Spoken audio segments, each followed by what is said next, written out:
Grève des transports oblige, les footballeurs du SCO ont dû changer leur fusil d'épaule pour rejoindre Sedan, où ils disputeront leur 21e journée de championnat demain soir. Normalement, les hommes de Jean-Louis Garcia devaient partir en train en milieu d'après-midi.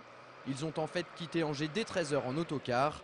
Pour autant, ce changement de programme ne perturbe pas plus que ça le technicien angevin, malgré un trajet qui risque de durer presque 2 fois plus longtemps. C'est un peu embêtant parce qu'effectivement, en train, le voyage était plus court, mais bon, on a déjà fait 6 heures de bus la veille d'un match, c'est pas un problème. Face aux sangliers ardennais, les Angevins vont disputer pour la première fois de la saison en championnat leur 2e match consécutif à l'extérieur. Mais ça non plus, ça n'a pas l'air de franchement les déranger, d'autant qu'à l'image de Charles Diers, ils préfèrent retourner le problème dans le sens inverse. C'est vrai qu'on aime bien alterner à la maison, à l'extérieur, parce qu'on sait toujours que c'est compliqué de se déplacer. Mais là, Sedan, c'est leur 2e match à la maison. On sait également comment c'est difficile d'enchaîner 2 bons matchs à la maison. Donc on va essayer de profiter de ça.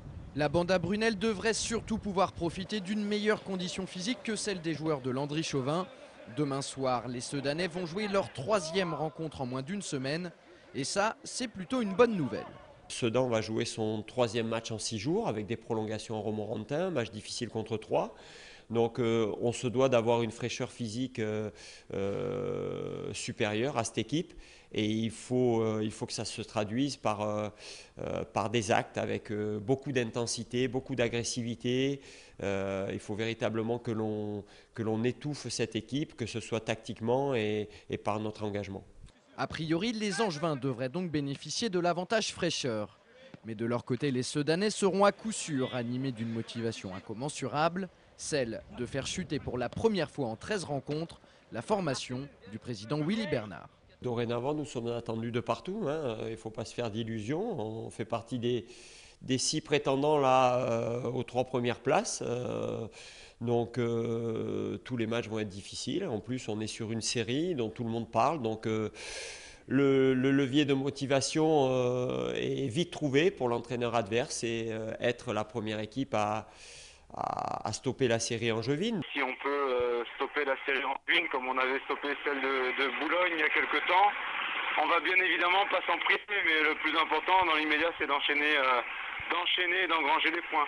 C'est vrai que quand on est 15e de Ligue 2 avec seulement 3 longueurs d'avance sur le premier relégable, des points, on en a besoin.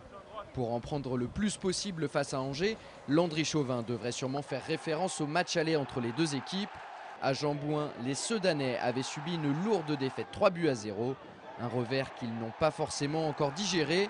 Attention à la réaction d'orgueil.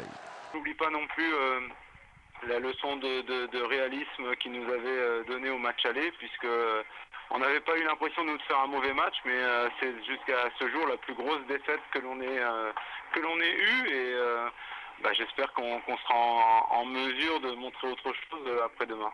Pour ce déplacement dans les Ardennes, Jean-Louis Garcia devra se passer des services de David Leray. L'arrière droit du SCO a une angine. Il devrait être suppléé par Martin Fall. Autre forfait, celui de Vinicius qui se ressent d'une douleur au niveau du pubis.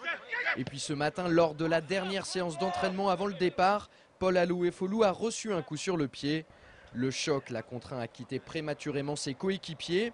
Pour l'instant, sa participation n'est pas remise en cause. Une décision sera prise demain.